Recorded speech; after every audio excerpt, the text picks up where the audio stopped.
What up, family?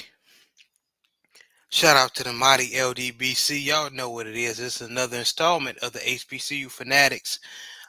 Glad to do another show tonight, man. Can you believe, Coach 67, that the season is wrapping up? Yeah, I mean, time is passing by extremely quickly, so I'm not surprised whatsoever. And yeah, I mean, you said it. You was like, "Hey, you've been saying it all season, both on this show and on the Southern Baller show. Basically, hey, y'all better enjoy this football while you got it, but because before you know it, all season will be here, and guess what? It'll be that way in a few weeks. You know what I'm saying? So at least Yes, for the sir. college, at least from the college perspective, anyway. Yes, sir. And time is definitely going fast, man. I hope y'all had a blessed Thanksgiving. Some of y'all, I got a homeboy who having ate this Thanksgiving tonight because everybody, is coming in today. Make schedule to come in today. So if you're still having the Thanksgiving or everybody packing up to go back to their homes or wherever, hope y'all drive safely. Hope y'all eat good, man. Hope y'all had a blessed Thanksgiving. Coach, how was your Thanksgiving? How you doing today, man? Oh man, first of all, I'm glad to be on HBCU Fanatics with my brother Jared 11 Green. Major shout out to our brother Grambling Soul. I went to New Roads to meet him day before yesterday. We linked up. We did a video. We took some pictures. We just sat down. We chopped it up. We kicked it. So That's what's up, man. major shout out to Grambling Soul. Uh, Shout out. yesterday, went to church yesterday morning. Uh, then after that, went to my aunt's house. The family was there. We kicked it with my cousin King Ray and basically just the whole family. Then after that, I went to my sister's house. Played some mad with my nephew. We so I made a couple stops. You know what I'm saying?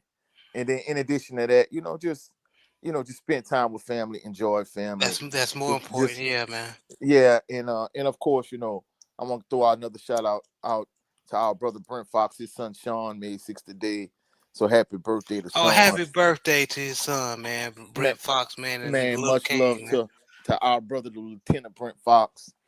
And more than anything, I just kind of been just, enjoying family. Today, today been it's been a little bit of a busy day. I had to get the classic Bayou Classic tickets, squared away.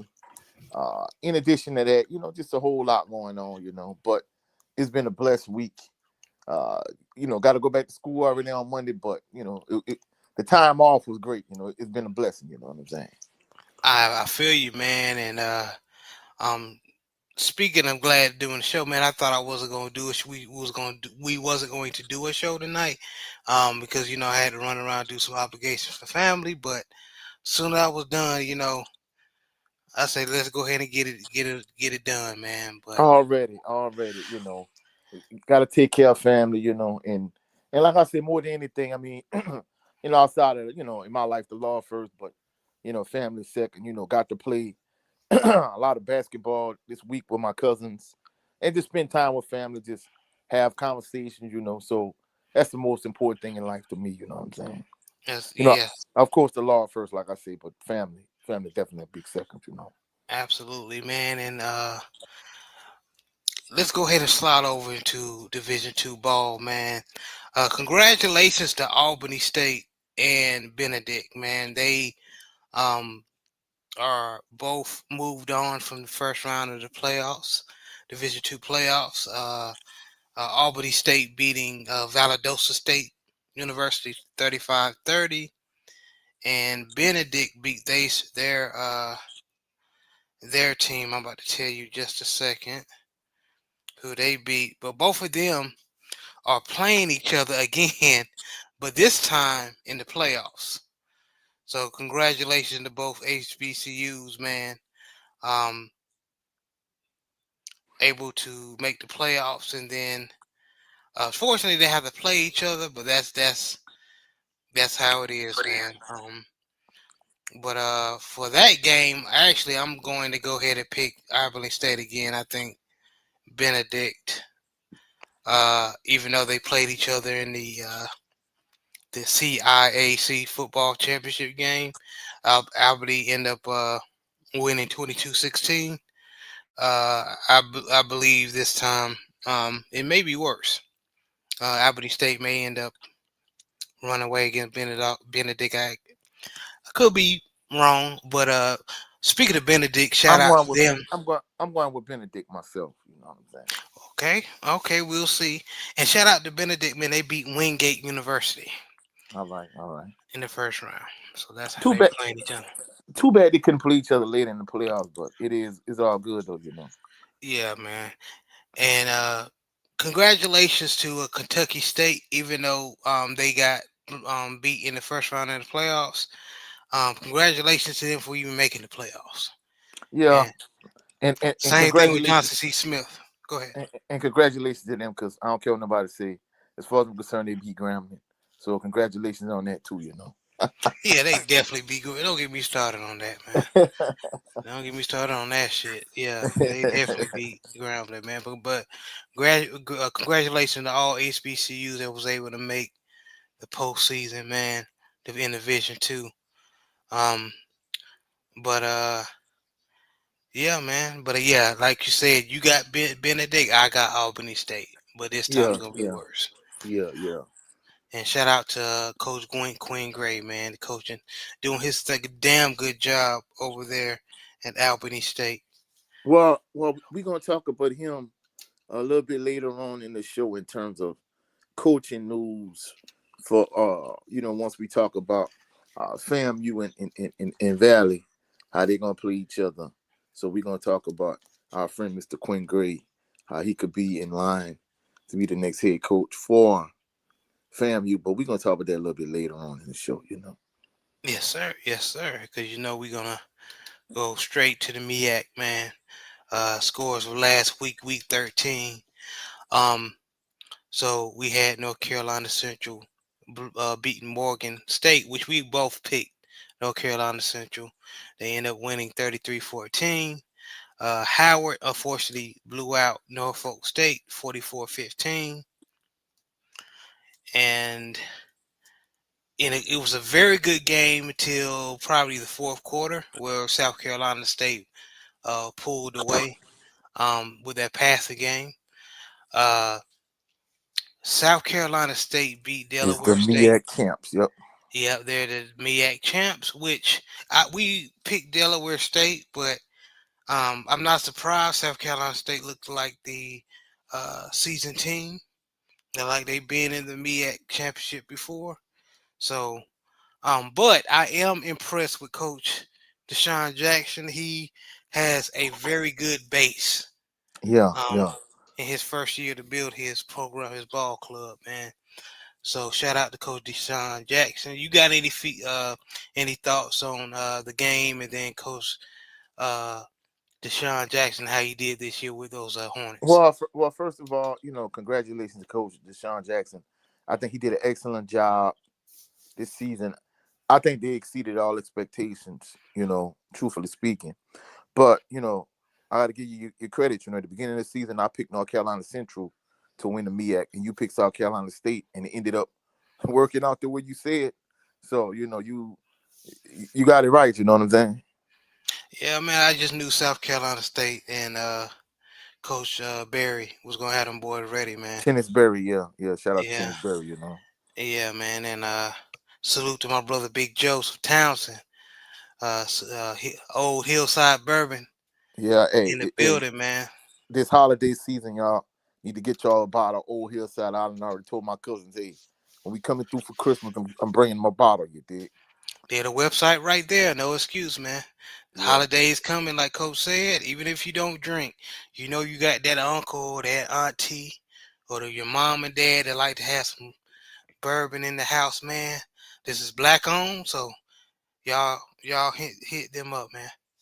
yeah, and and I sent this link earlier today in our uh Southern Baller Show collective group chat, and basically Uncle Nears is worth $1 billion, like $1 billion company now, and we trying to get old Hillside Bourbon Company to that same status.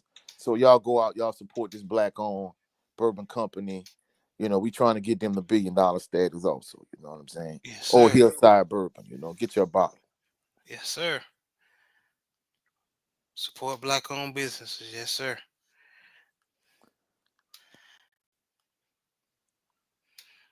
All right, and then let's move on to of course, To week the 14. SWAC. Yeah, there's no games in the No, MEAC. no. Well, last week games. Of course, you had real quick. Alabama Go State ahead. beat up. Alabama State beat Arkansas Pine Bluff 44-13. Uh, Texas Southern beat Alabama A&M 24-7. Prairie View beat the brakes off of Off of Mississippi Mississippi Valley Valley, yep, 59. 59-6. Uh-huh. Bethune-Cookman, they beat FAMU 38-34. And in the game of the week for the SWAC, Jackson State was able to pull it out the fire and beat Alcorn State They scared me 27-21. there, coach. Man, I'm not gonna lie, man. How do you fumble a ball in victory formation? How? I Like, I, bro. I never seen that before. I'm not See, gonna but that's the hold thing about it. I'm not gonna lie. Like, one of my coaching partners, he said, "Hey, when you go spread all the time, all these spread teams, it make you soft. This, that, and the third, whoop the woo.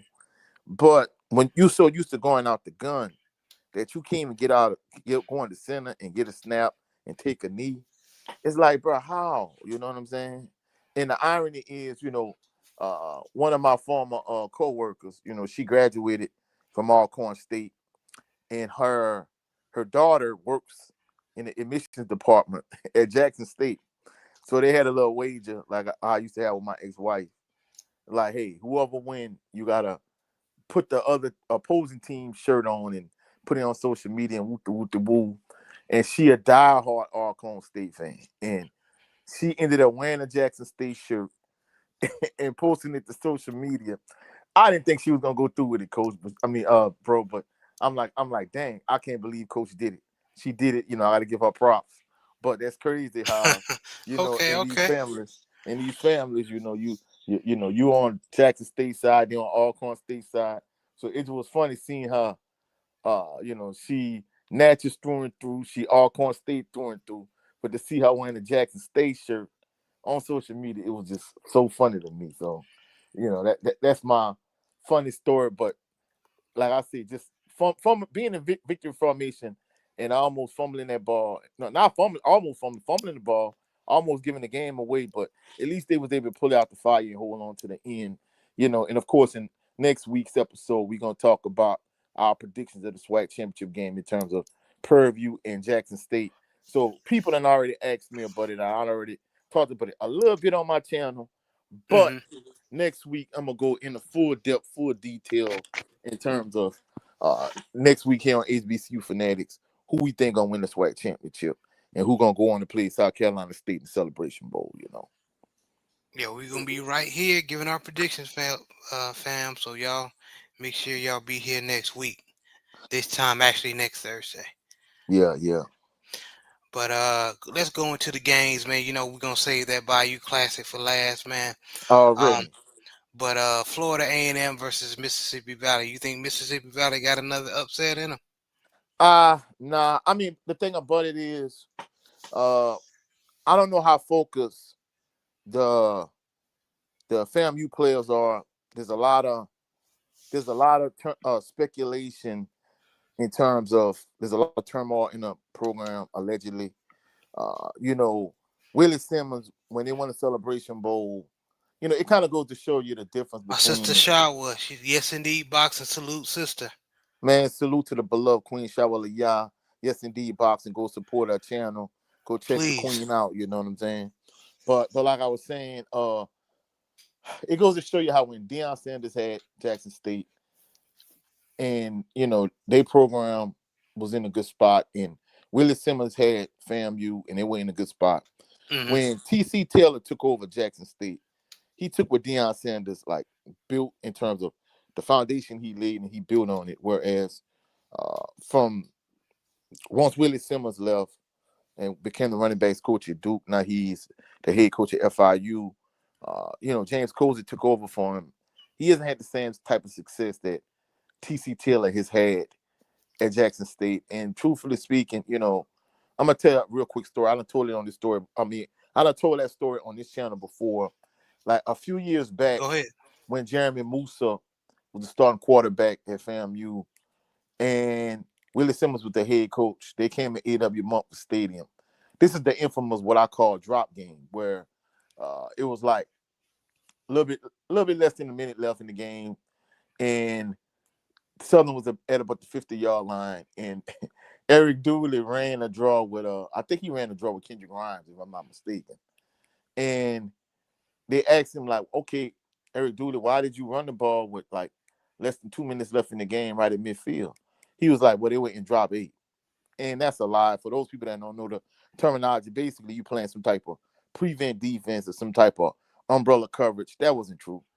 But that's the infamous game I'm talking about. So they were on the row behind me. There were some young ladies that were FAMU graduates.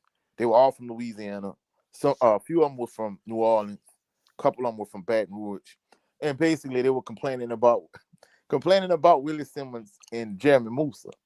And I literally told the one girl, she was a attractive, light-skinned sister. She said she was on the swimming team at FAMU. And she was complaining. I'm like, baby, y'all got, and I mean, preseason, people were picking like Jackson State and Alabama State to win the SWAC, but I had picked FAMU to win the SWAC that year. Right. And I'm like, you know, if Jeremy Musa stays healthy, y'all gonna win the SWAC championship. What are you complaining for? I'm like, look, if y'all so discontent with Willie Simmons and Jeremy Musa, I'll trade you Eric Dooley and Harold Blood right now as we speak. And she was like, nah, Right. no, thank you, I'm good. And literally, lo and behold, Southern led a good portion of that game. FAMU came back. Chandler Whitfield, he had like a huge fumble. And, the thing that kind of set Eric Dooley back was the fact that he lied about the drop 8, whereas in the post-game press conference, Chandler Whitfield, a junior player on the team, was like, hey, I got to be better. We were up by 3 points. We had a chance to get the ball back and go up by 2 scores. And I muffed the punt. And they went down the field and they took the lead. Woo. So it showed that Chandler Whitfield had that level of accountability, but the head coach didn't. And that was kind of part of it. Wasn't one of the sole determining factors that ended up getting Eric Dooley fired, but that lack of accountability in that scenario. But the point I'm trying to make is speaking of FAMU fan base is a lot like Southern University's fan base. Like they're historically, when it comes to HBCU football, FAMU is blue blood. Their expectation is to win, and even that night, they were looking at Gift Horse in the mouth. It's like later on that season, not only did they come back and win that night, win the game, when Southern like led for most of the game, it was a back and forth game, but Southern led most of the game. When the game was tight at the end, of course, if you want to go see it on my channel, at midfield, FAMU players and Southern players, the lights flashing at A.W. Memphis Stadium. The light flashing thing is big everywhere now, but it's been big at Southern for a few years now. And, the two teams was bucking. The score was tied. And basically, at the end, when it came down to it, Jeremy Musa led his team down the field, even despite the good pressure that Taj Brown and Kelby Givens was getting. He led his team down the field. They scored. And, of course, you had Harold Blood at quarterback for Southern. You got Eric Dooley as your offensive coordinator. They didn't get it done. FAMU ended up winning that game. They ended up going on later on that season, and they ended up winning the Celebration Bowl. Of course, after that season, Willie Simmons left and Jeremy Musa graduated. So that night, they were looking to give Horse in the mouth, complaining. Now you're in a situation where your team isn't as good. There's some rumors and speculation that tomorrow's game will be James Coles' last game as the FAMU head coach. It's speculation, at a And you certain point. mentioned that on your show. Yeah, please Yeah, elaborate on that. yeah, and I mean, basically, it was something that was posted on X from a credible source. At the end of the day, I mean, we know FAMU fans. They like I said, they're a lot like Southern fans. They want to win. Their expectation is to win. And James Cozer, he's just kind of been having a rough go of it. Some people, shout out to EA. EA was like, it's just rumor, but at the same token, like it's been a strong rumor, so it's not anything official. But at the same token, some people saying it's kind of kind of like the Marshall Faulk situation with Southern. It's kind of like almost a foregone conclusion, and more than likely, FAMU is going to pivot and they're going to go in a different direction with another head coach. And truthfully speaking, uh, I thought James Cozy was going, because at a point, they were struggling, but he kind of turned it around a little bit and they went on a little winning streak. But, they lost to Bethune, which was a big game. So it could it's 50-50 from what I'm understanding. It's a 50-50 chance. He may stay, he may go. I don't know. But at the end of the day, the FAMU brass, they're gonna decide which direction they're gonna go in. To me, if you do decide you want to part ways with Coach Cozy, I think there's only two real candidates that they should really be considering. I'm not saying they should only interview two candidates. The two guys at the top of my list for FAMU would be one, Quinn Gray. You mentioned him earlier. We talked about him earlier. Quinn Gray would be the number one candidate for me. He went to FAMU. He's shown that he could build up a Division II HBCU, make him a championship caliber team. To me, I think he's clear cut the number one candidate. And then, of course, number two, the person that I affectionately call Teddy Two Gloves, former New Orleans Saints quarterback, current backup quarterback for the Tampa Bay Buccaneers, Teddy Bridgewater. Yeah. I think Teddy Bridgewater is probably, in my personal opinion, if you don't go with Quinn Gray, I think he's the best candidate, especially considering how good a job he did last year, winning the state championship in the state of Florida. I think those two are like clearing away the top two candidates for FAMU. Now, I'm not saying you shouldn't interview other candidates like, Atlanta Falcons assistant coach KJ Black or Teddy Keaton or guys like that. But I think those two guys should be the top two candidates. And it's going to be interesting to see which direction FAMU goes in. But in terms of the game, I think it's going to kind of cloud, having that cloud over your team heading into a game of this magnitude. I think it's not a good thing. But at the same token, Valley upset FAMU last year. So I'm almost certain those players, they won't shake back, whether Coach Cozy is going to be back next year or not. And that's another thing too, a lot of people speculating, if you Southern players or if you FAMU players, hey, this game don't mean as much. That's not true because, you won't play well because if you potentially have another, well, we know in Southern case, they're going to have another coach coming in. We don't know if FAMU going to stick with James Cozy or not, but either way, you won't go out on a high, whether you're going to have another coach or not. And not only that, but you want put some good film out there if that coach doesn't come back. Because if you have to hit the portal, you could say, hey, I had an excellent game the last game of the season. Or, the next coach be like, hey, he played well in that game. I won't bring it back for next year. So either way, if you plan on either of these teams, you won't play well. I thought Valley would be more competitive this year. I didn't expect them to have no great season or nothing, but I thought they were going to be more competitive. I'm just going to be honest. The fact that Coach Coles is on the hot seat, he may not come back. I think FAMU going to beat the brakes off of Valley. I got FAMU winning by 40. I do too. Don't get me wrong. I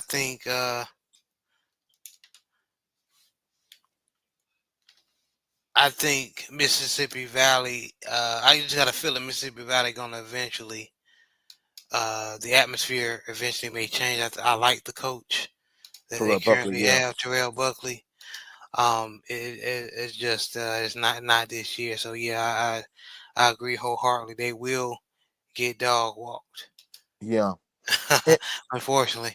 and, Um, and, and for those individuals that didn't catch when I say FAMU by 40, for those that don't know, that's what Jackson State fans say all the time. JSU by 40, JSU by 40. So that's why I said that, just to kind of poke the bear. And one other thing I want to point out too, last night for Thanksgiving, Alabama State beat Tuskegee 58-21. So Alabama State, Coach Eddie Robinson, he basically, he was saying how they could almost won the SWAC championship. Just the one game against JSU was the difference. But, this is the first 10-win season that Alabama State has had since 2004. So, major shout out to the head coach of Alabama State, Eddie Robertson, And that's and so to unfortunate, Andrew man. Body. Andrew Body could not stay healthy. Tore. He was lighting. As far as his performance in SWAC on fire, it just he could not stay healthy again. So really unfortunate again for that young But man. I mean, to me, at this point, it's going to be interesting to see who is the SWAC Offensive Player of the Year.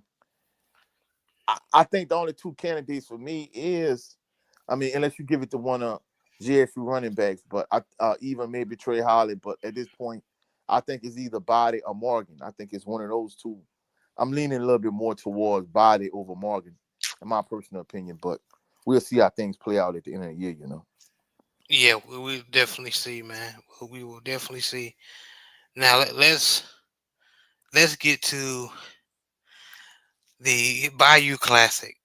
Yeah, yeah, yeah. um, it it may be a disappointing game because usually this game is very competitive. But judging how Southern has been playing lately, how you think this is going to turn out? Will it be a blowout for Grambling, or somebody like Hayden Benoit is gonna tear Southern defensive secondary apart, or how you think this is gonna go? Honestly, I think it's gonna be a close game. Night before last, a couple people pointed out in my chat. There were years I can't think if it was like 92. The last year I didn't go to the Bayou Classic. Senior pass that year in '05. I didn't go to no games that year. But prior to that, the one year he was like, "Hey, y'all won't go." Like Southern had a bad team, and we didn't go. And Grambling had a good team under Eddie Robertson, and Southern actually pulled the upset. And I mean, Grambling played okay, but Southern played well. So I wouldn't be surprised if Southern were to pull an upset.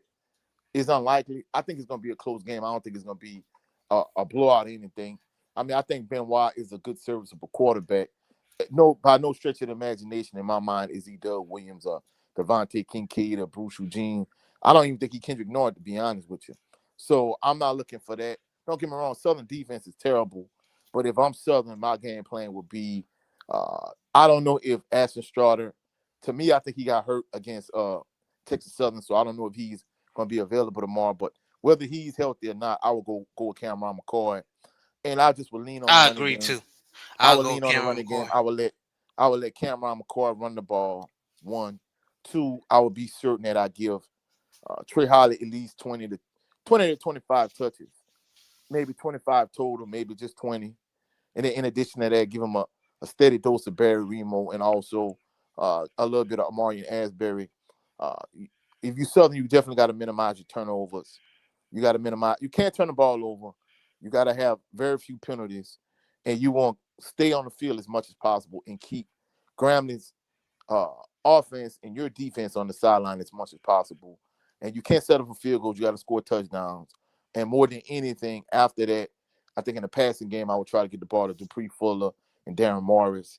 And more than anything, you got to play. Southern has to do something that they haven't done for the most part the entire season. They got to play a clean game from the standpoint of they cannot turn the ball over offensively. Uh, in addition to that, you can't have like a ridiculous amount of penalties. Like I remember when they played against Jackson State, both Southern and Jackson State had 13 penalties in that game. But Jackson State has the kind of team that could overcome having 13 penalties. Southern team does. They're not good enough to have 13 penalties. And I know some people is like, well, hey, this is gonna be the last hurrah for interim head coach Fred McNair. But truthfully speaking, if you are Southern University players, you won't go out on your shield, and you won't close the season strong because Marshall Faulk is coming in. You want to have some good footage to put out there. So one that you could stay at Southern, even if you don't stay at Southern. I mean, James Cozy could potentially be leaving. They had a little situation where Cedric Thomas is going to be back at Alcorn, but one of Alcorn's assistant coaches is no longer there. We don't know what Alonzo Hampton's situation is going to be with with uh with UAPB. We don't know what the situation is going to be with Mickey Joseph at Grambling. You may have multiple openings in the SWAC. So if you Fred McNair, you won't put your best foot forward If you all the rest of Southern assistant coaches, you want to put your best foot forward, and if you Southern players, you want to put your best foot forward. Hey, you won't go out with a bang, and you won't win the Bayou Classic. I think it's gonna be a close game, but I pick Grambling to win 21-20.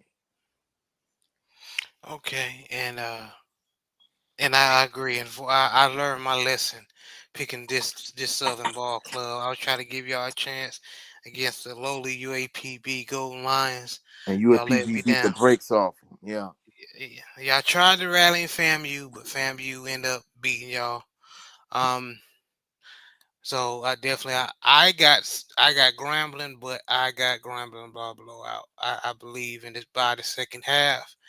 Grambling's gonna get their rhythm offensively and end up lighting the Southern defense up, unfortunately. So yeah, I I got mean, Grambling by I blowout. mean, don't get it twisted. Southern, this is the worst Southern defense I've ever seen in my entire life. In fact, honestly, this is the worst Southern team I've seen in my entire life. But I think the thing about it is, I think the bad part about Southern is if Southern is gonna have any chance of winning, Southern got to be they have to be a big going into the second half. Two things that Southern does that I don't like as a coach. One, they start to unravel at the end of the first half. So whether we talking about giving up a big play to end the first half against Jackson State, Jacoby Morgan threw a huge touchdown to Nate Rembert. That Ashton Strada almost throwing a pick six against Texas Southern to end the first half. Southern starts to unravel at the end of the first half. And not only that, Southern is a poor second half team. So if Southern is not up, because even if you look at the Texas Southern game, like Southern was up by 10 in the second half. So they gotta be up at least three scores going into the second half, really to have any shot at winning. Like they a terrible second half team. But truthfully speaking, even if you look at the game against Alabama State, the game against Jackson State, uh, the game against Texas Southern, game against FAMU, like they were in good position at halftime or at the start of the second half. But as the game progressed, they just kind of withered away. But I don't see Grambling being that good a team to blow Southern out. I think it's going to be a close game, but I think Grambling going to win. We both agree that Grambling gonna win, but Yeah. but we shall see. Well, Mm-hmm. I just don't get me wrong. If it's entertaining Bayou Classic, then I'm down. But I just yeah, like you said, this is probably the worst Southern defense or Southern team in general I've seen Ever. ever. I mean, you got to realize, I'd have been in Southern games all through the 80s, all through the 90s, all through the 2000s, 2020s. Man, hey, this is the worst Southern team I've seen in my life. Prayers up for former Southern University head coach Gerald Kimball. Used to be also the head coach of Southern Lab High School. Supposedly he's in the hospital still in Shreveport. So prayers up for him. Prayers up for some former Southern University starting quarterback and Grambling starting quarterback Xavier ZT Set. From what I'm understanding, he's still in the hospital. But what I was saying about Gerald Kimball, whether Yeah, we talking prayers about up T set. T Set and Kimball, but Thank whether Kimball. we whether we talking about Coach Kimball, uh, legendary SWAC coach Marino Chasm, I don't care which Southern coach. I've never seen the Southern team this bad. But truthfully speaking, uh, I think even though this Southern team is bad, I mean, I know people gonna be like, "Well, hey, Grambling beat Jackson State, and Grambling did this and Grambling did that." If Grambling had to struggle to beat a Division two school, I don't think they just blowing nobody out like that. So I mean, hey, and I I mean, I know I some hear you. people, I know some people were saying, "Hey, too bad, those players that was suspended for the Bethune game, they couldn't have been suspended again this week." That probably would have helped Southern, but at the end of the day, I still think Grambling gonna win, but I don't think it's gonna be a blowout. I think it's gonna be a close game. We shall see, man. Yeah, And yeah. salute the brother Blackwater, man. Man, shout 8417. out to Blackwater Bayou, H Town, member of Jaguar Nation. Salute to him. Met him at the Salute. first game. And I'm not gonna lie, Southern just settled they settlement, they buyout settlement for head coach Terrence Graves. Let me point this out too. Terrence Graves has kind of been belly aching and complaining on social media saying that Southern University's like fan base.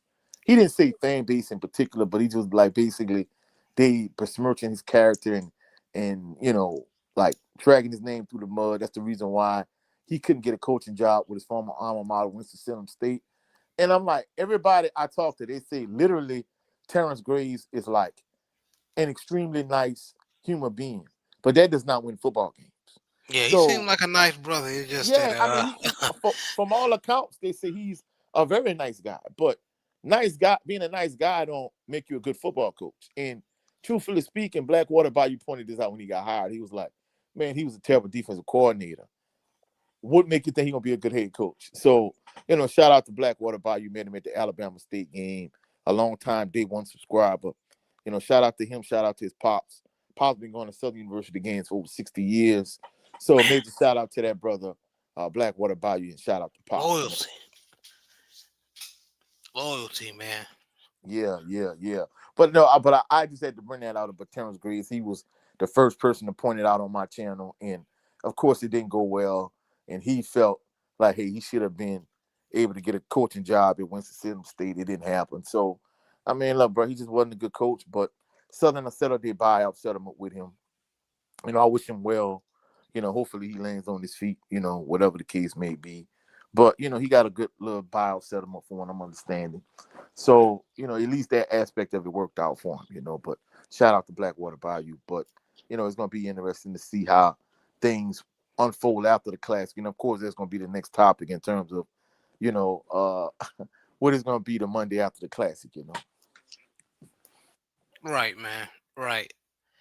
Uh, Speaking of coaching, man. Y'all got some good. It seems like y'all got some good news. It's not ink. The deal is not inked yet, but it seems like y'all gonna go ahead and pick up Marshall Faulk as the new head coach. That's what it seeming. Of course, I'm gonna go to you, your neck of the woods. That's your neck of the woods, coach, of course. What's the 411 on that? Well, the 411 is until they actually have the press conference on Monday, it's not official. However, by all sources, it's unofficially official that on Monday, Southern is going to name Marshall Faulk as its next head coach. And there were members of Jaguar Nation that really didn't like this news, but for the most part, shout out to Scotty off script. He talked about it. Reggie Flood talked about it. The brother C Wells, the SWAC talked about it. So it's kind of been out there. I mean, it's kind of not so much of a hidden secret. Even ESPN kind of alluded to it. Multiple platforms. So from what I'm understanding, it's supposed to be, a big to do on Monday. Supposedly ESPN and NFL Network and multiple platforms are allegedly supposed to be there. I mean, it's to the point where even the jukebox supposed to be, from what I heard, and with your boy Jay, shout out to your boy Jay, multiple people saying that even the jukebox gonna be in attendance. I'm assuming not the full band, but because even if you go to Southern basketball games, they don't have like the full band that you have for the football game, but there's a certain portion of it.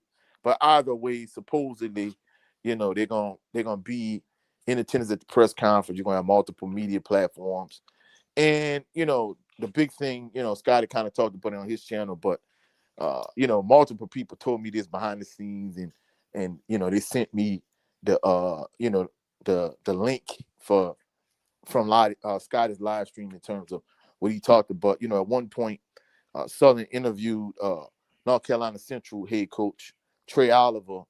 The issue that some members of Jaguar Nation had was that Southern, I guess, initially offered, at least allegedly, offered Marshall Faulk like $400K, and I guess he wanted like an extra couple, like 200,000 extra. I guess that was like, so initially in principle they agreed, and then after the fact, from my understanding, he wanted the extra 200K or whatever, allegedly, and maybe that was like a little sticking point where it wasn't official at that point. And then they kept interviewing candidates. Like, people actually said on my channel last week, they was like, oh, they still interviewing people. So when they said they still were interviewing people, evidently, in principle, they agreed, but they kept interviewing people, whatever. And Trey Oliver was one of them. And allegedly, like, they were close to, offering him, because he was like the backup plan if they couldn't get Faulk to sign on a dotted line. And, the thing about it was a lot of members of Jaguar Nation was like agitated about that from the standpoint of, don't get me wrong, like Marshall Faulk is an NFL Hall of Famer, but from a coaching standpoint, he only has 1 year of coaching experience under his belt, being a running backs coach under Deion Sanders at Colorado University. And where somebody like Chennis Berry, who has ties to Southern, even though he went to North Carolina Central. And in addition to that, he is a championship coach. He's been coaching for years. So just from a coaching standpoint, like resume to resume, Trey Oliver has a much better resume. And not only does he have a much better resume, but, if you were to bring him to Southern, he'd probably be at Southern like the next 15 years. So they were saying that $400K would have actually got Chennis Berry to Southern. But allegedly, supposedly, I guess he used the offer from Southern to kind of leverage North Carolina Central into giving him more money. So he was able to get a contract extension, and Southern was able to get Marshall Faulk. Of course, once they named Marshall Faulk, once they officially name him as the head coach, he's gonna have to hit the ground running come Monday, because this recruiting window is getting ready to close pretty soon. He has to fill his coaching staff, from what I'm understanding. He's supposed to have some heavy hitters and some big name coaches that's gonna come on his coaching staff. From what I'm understanding, from a recruit standpoint, they've already flipped some big name recruits to allegedly come to Southern. And I know some people gonna have like some extremely high expectations, but I think that Jaguar Nation needs to not be caught up in, hey, he should win the SWAC championship his first year, because you can't compare like him, the situation he's gonna be in next season, to P. Richardson first season in '93 at Southern, because like Marino Chasm and Gerald Kimber they left a lot of seniors on their team. And even the players that did play that were like younger, like Eric Randall. Like Eric Randall was a younger quarterback, but Eric Randall was like an elite level high school player in Baton Rouge. And not only that, he had a lot of playing experience as a freshman. So even though he was a sophomore, he was a seasoned veteran sophomore quarterback. And not only that, but around him, he had an elite level defense led by the late Sean Wallace. And the irony is, they dedicated this season of Sean Wallace after he passed. But this season has been a train wreck. But the point I'm trying to make is P. Richardson won the SWAC championship his first year, but he had a ridiculous amount of seniors on that team. Don't get me wrong, this team here has 17 seniors also, but that team was just loaded with dogs, So, like, Marshall Faulk is going to have a lot of work to do in terms of, putting the staff together and just them recruiting. So it's going to be interesting to see how things unfold. But, Jaguar Nation getting ready to, turn the page to the next chapter. And, if you on a coaching staff with Fred McNair, the interim coach and the interim staff or whatever, you want to put your best foot forward on tomorrow. And if you're the players, you definitely want to put your best foot forward, because, more than likely a lot of these players not going to be on the team, but, you want to put some good film out there, just in case you do have to hit the portal, you could say, hey, I got on the national stage on the Bayou Classic and I showed out,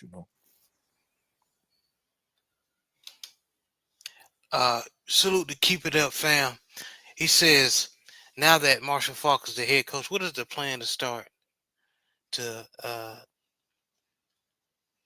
Gillifly Initiative as a partner to the university to help with funding? Can you repeat that again, bro? He says, now that Marshall Faulk is head coach, what is the plan to start a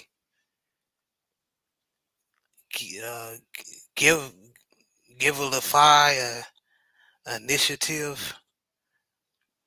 I'm not understanding what he's trying to say. Well, from what I'm understanding, behind the scenes, supposedly they have like an NIL collective they're supposed to be putting together In addition to that, supposedly because of his ties with like the NFL Network and bigger sponsors, supposedly he's supposed to be bringing in brand deals, sponsorships, and not only that, but then you're gonna get a lot of media coverage and media attention. So from what I'm understanding, I think that was part of the reasoning and rationale. Because I'm not gonna lie, I'm gonna kind of give you like an example, right?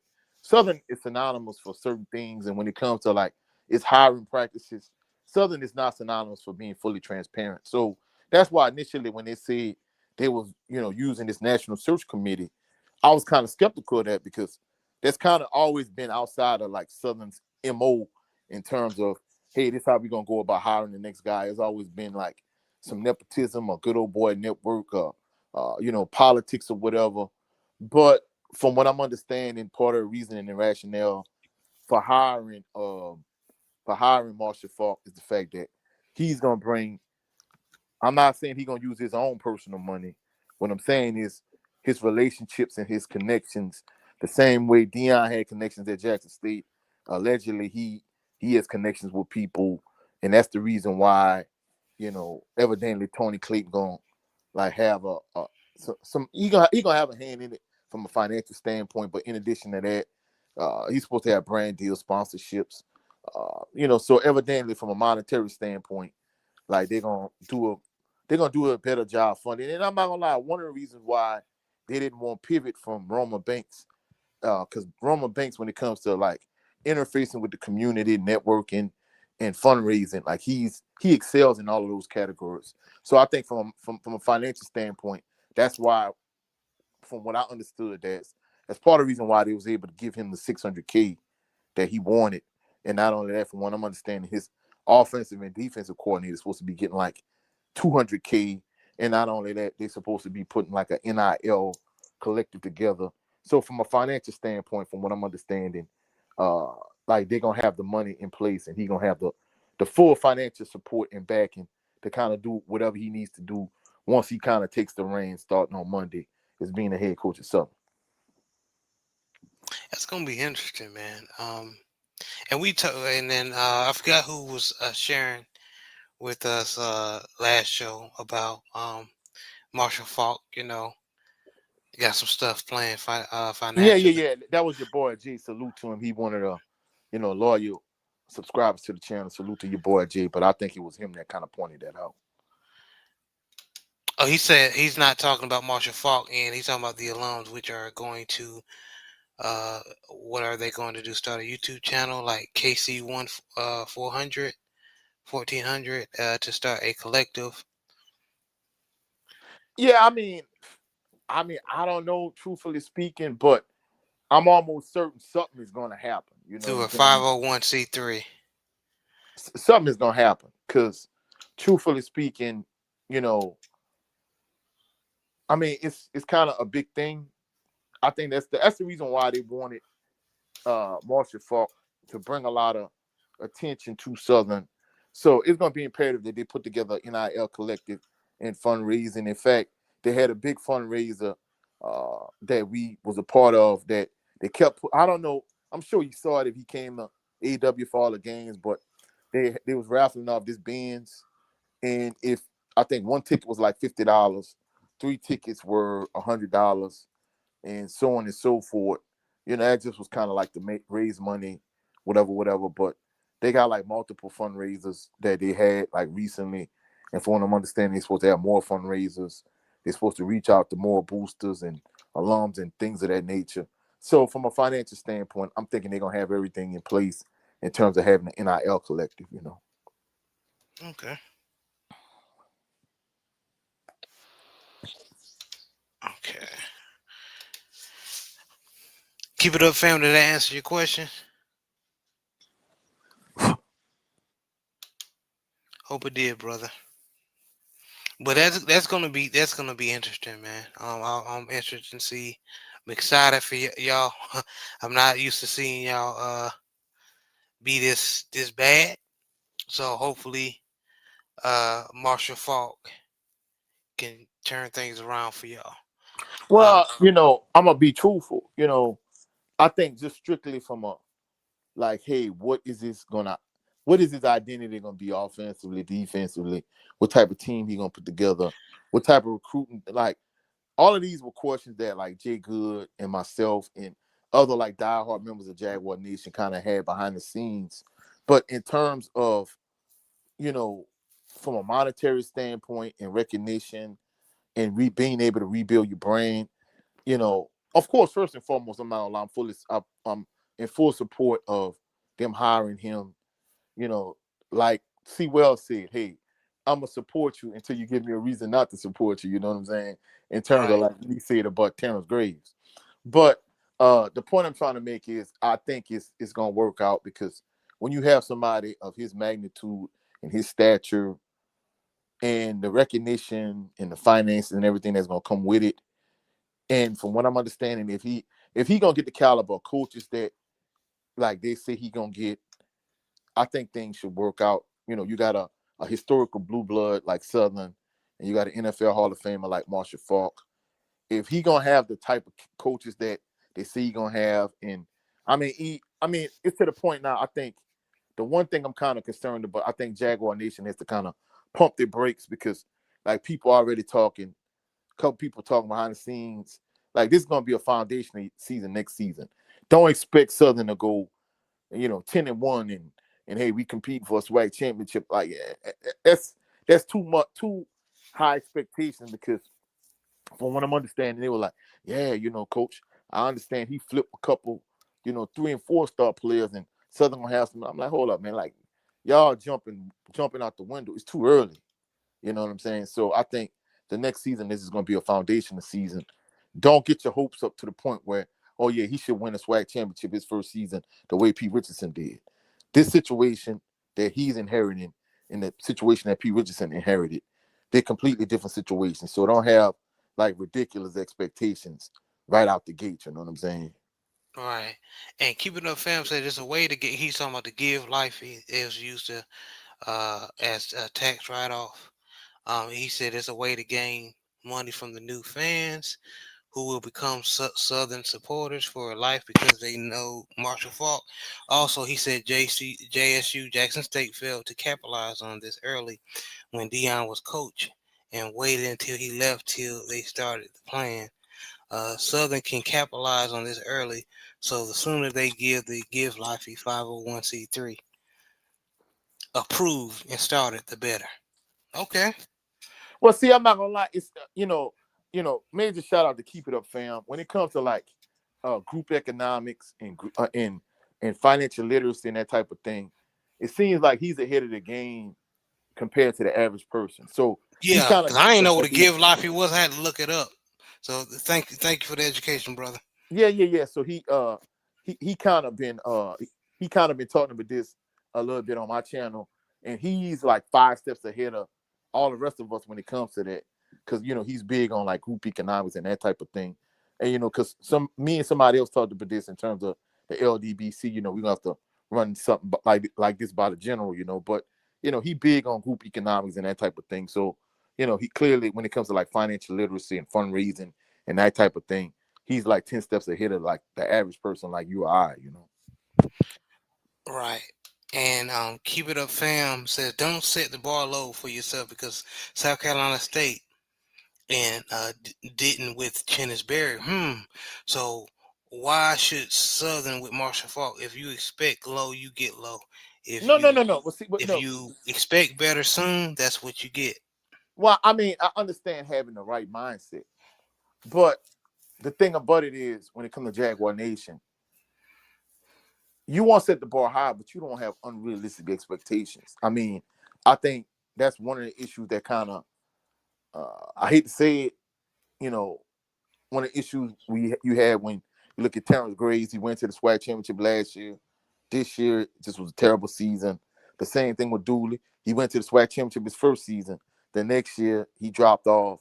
So you won't have a good foundation a year, and you don't regress the second year.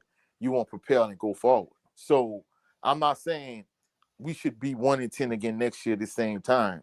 My point is we don't want to set the bar so high to where he can't reach it, and then he start to regress like the 2 previous coaches. I'm not saying that's not what's gonna happen, but We just got to kind of be patient and just let things play out and let them commit to the process. Yeah, I agree with that. Now I do agree. I'm feeling what Keep It Up, fam, saying about like on the financial part, like setting it up to give life 501c03. Man, take advantage of that. Oh, no, no, Um, no, no. I'm not gonna lie. Like I said, he clearly he up on game when it comes to like NIL collectives and group economics and fundraising and that type of thing. So I mean, he's spot on with that, you know. But I'm just cautioning Jaguar Nation to kind of be don't jump out the window and say, hey, we should go undefeated and win the SWAC championship next year, or the season is a failure. We've had that mindset as a fan like what I base in the say past. about Terrell Buckley in Mississippi Valley. Yeah, I agree with that.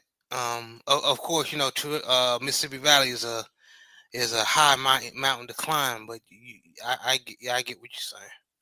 Yeah, because I mean, even if you look at Dawson Knowles won the SWAC championship at Southern. Then he turned around and went to Norfolk, and he didn't do too good. And even Vic struggling this year. So I understand it's going to be easier at Southern than it is going to be anywhere else. So Faulk ain't gonna have a steeper hill to climb, but I'm not gonna lie, this team is the worst Southern team I've seen in my life, and he got a lot of work to do starting Monday. Oh man, and then he got his cousin Kevin Faulk if he need help, man. I think he gonna have a lot of pull because ain't he from He from Louisiana originally? he from New Orleans, yeah. New Orleans, yeah, he sure is. So I think, and y'all may have gotten something, man. But we Yeah, gonna but I see. mean, We gonna see. he gonna need to hit the ground running come Monday though, you know. Yeah, 'cause I think Vic is in a gold mine in that Virginia.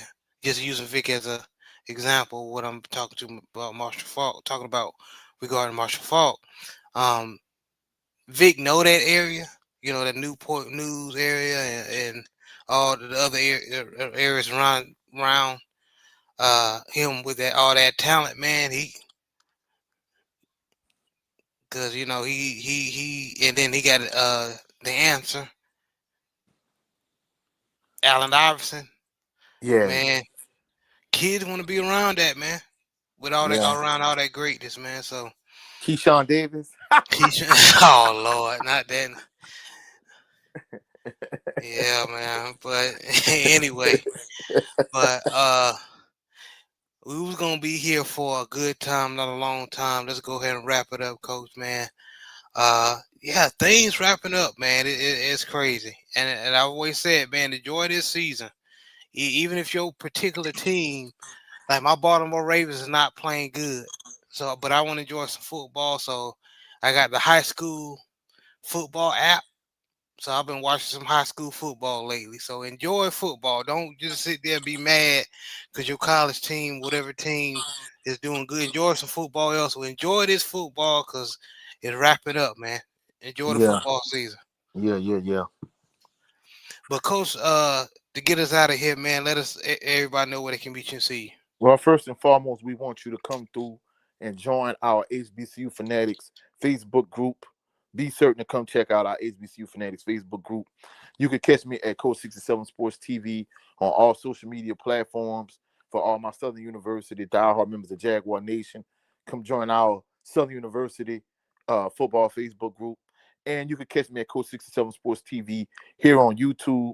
Of course, tomorrow night, uh, after the Bayou Classic, I'm gonna have a quick, immediate post-game reaction, and then after that, I'm gonna have my full Let's Go After Show post-game reaction for the 52nd Annual Bayou Classic, the 2025 Bayou Classic. So be certain tomorrow night, around the same time, maybe a little earlier, come through and check me out after the Bayou Classic. I hope y'all enjoyed this Thanksgiving week, this Thanksgiving weekend. For all y'all individuals that are gonna be in the city, whether y'all gonna be on Bourbon Street, wherever, Battle Urbans, wherever. Please be safe.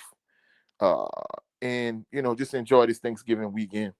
And we gonna catch y'all on the next episode of HBCU Fanatics on next Thursday, where we're gonna talk about the SWAC championship game, and we're gonna talk about Marshall Faulk coming to SU. We're gonna further expound upon that topic. So those gonna be the two topics for the next show.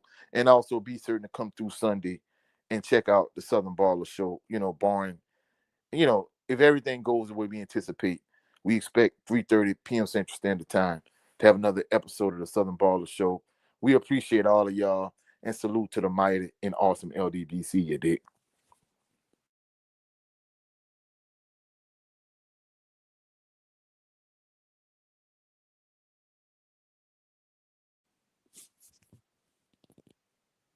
I think you're on mute, bro. I sure am. I was talking the whole time. I was saying salute. Your boy Jay. He said just dropping by saying hello. Go Jags, man. We appreciate the support. Appreciate you, man. And then Sister Shawa La um, uh, boxing channel. Yes, Yes, indeed, indeed, boxing. boxing. Go So check out please, Yes Indeed yeah, Boxing, please. please. She know what she talking about when it comes to boxing. Please support the sister. And then I'm gonna post the link of the Facebook group in the chat. Put it in the chat, but be certain to put it in the comment section after we end the live stream too. Yeah. And pin it to the top. Yes, sir.